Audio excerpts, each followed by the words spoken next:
She has been called by many the most beautiful woman in the world. At 23, Paulina Porizkova has made a name for herself as a highly acclaimed actress and the Estee Lauder woman. She is one of the most exciting models of our time, and Paulina joins us in our studios this morning, and it's a delight to meet you, Thank Paulina. you. It's nice to meet you. I loved reading about you because there are many parts to you, not just beauty, and it's nice to know that. You know what the editors say about you? They say that you project an intensity and an immediacy in a project, which I think says that you have to be more than beautiful. There has to be a lot on the other side. Well, actually, no. It doesn't, because in modeling, you see, you can't really project a brain on a picture, because a picture is it's a one-dimensional thing. Mm-hmm. And people may allude themselves to the fact that they see something behind those eyes, but really it makes no difference if you're dumb or intelligent, as you know, when you do modeling. I think that's one of the reasons why so many people tend to label models as stupid. Well, then on the other side of it, managing your career properly certainly shows that you have a brain, and you have lost total track of the number of covers that you've done. Yeah. Yeah, you've worked very hard, and since the first time that you came to this country, I mean, you had a job the next day, I was reading. Yes, I did, but that was mainly because I came here to do that job. Oh, I see. But when John, is it Casablancas, when he discovered you, I mean, you instantly started to work. Yeah, well, he didn't really discover me. He sort of just allowed me to go to Paris to try it out. And, yeah, and it worked right away. But although it worked right away, I still had enough days in my career when I would go to work and I'd sit there and wait for all the clients to come in, and they would walk in and they'd look at me and go, "Who are you, the makeup girl's assistant or something?" Why? And I'd sit there and I'd go, "Well, I'm the model, really." Why would they do that, do you think? Well, because models have a tendency not to look the same with or without makeup. I'm glad you brought that up. It's very, very true. The high lighting and the hours spent with a photographer do create so many different kinds of looks. Yes, they do. I mean, it's sort of, you know, to me, a model, it's sort of like an apple, you know? It's like in a still life. I mean, people polish it up and they put it in the perfect spot and they light it and then they, you know, paint it. And that's sort of what you do with, you know, with a girl. It's sort of the same sort of a, you know, function. Yeah, I did have a bit of a messy childhood. I don't think anybody deserves $6 million for looking great. I mean, in a way, you know, it's sort of got two sides to it, like every story does, right? No, I did have a pretty lousy childhood, so, you know, sort of just between, you know, moving from country to country, not being able to speak the language, bringing up my little 3-year-old brother. Let's explain. Like your that. mother left you with your grandmother in Czechoslovakia. Oh, this is such a long story. Well, actually, let me try to cut through it and you fill in the pieces. All right. But she wanted to get you out of the country and then found she couldn't. Right. And then she was 6 months pregnant with your little brother, went back to try to get you out and was put under house arrest. Well, yeah, well, they left in '68 and the borders closed. The Russians occupied Czechoslovakia. They were stuck in Sweden. I was stuck in Czechoslovakia, yeah. Then my mother came to try to kidnap me. She got caught, she got put in jail, she was pregnant, but then we were big celebrities in Sweden because of all the press she used to initially try to get me out of Czechoslovakia.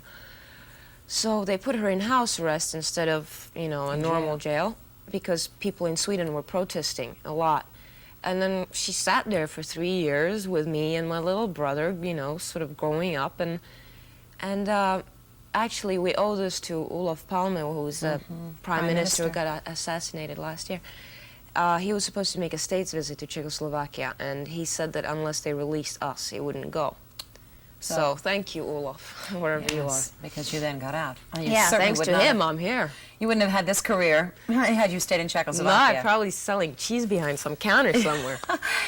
Interesting that Katharine Graham, is it Katharine Graham who was one Karen of... Graham. Karen Graham was one of the Estee women. When you were little, you would cut her pictures out, I was reading. Yep, well, I wasn't actually cutting them out. I had a friend, my best friend, who wanted to be a photographer when we were about 10 years old. And she was very interested in makeup, too. I wasn't really at all.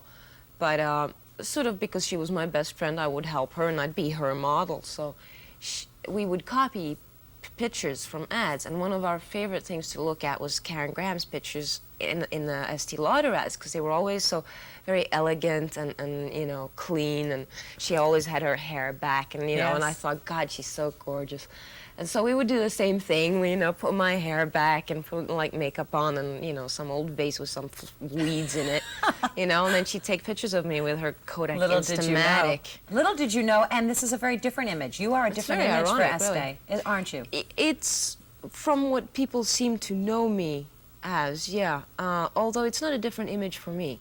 I mean, I feel like I'm a lot more, it's a lot more real, the image that I am with Estee Lauder than the California blonde suntan girl, because I'm really not Californian, nor do I care for suntans or... But Leonard Lauder and Estee have said that you are an experienced woman, and that's... Gee, how did they know? I don't know. No, then let's put it this way. They've said you look like one, and they think that women in the marketplace have had many, many different experiences, and that's why you are a good symbol for Estee's product. I guess that makes sense, doesn't it? Yeah, I mean, I have had a number of different experiences. I mean, as many as one can have under, 23 years. 23. You had a wonderful experience as an actress in Anna. You Right. played a naive Czechoslovakian girl. Would you call that typecasting? Well, excuse me, I might be Czechoslovakian, but I'm not naive. No. Okay.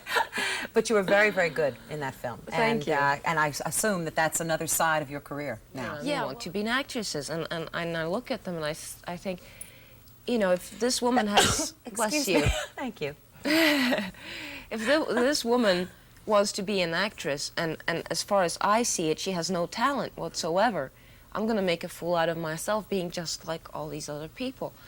And Anna came by, and I went to audition for it, and I never really expected anything out of it. And it was sort of a very low-profile movie.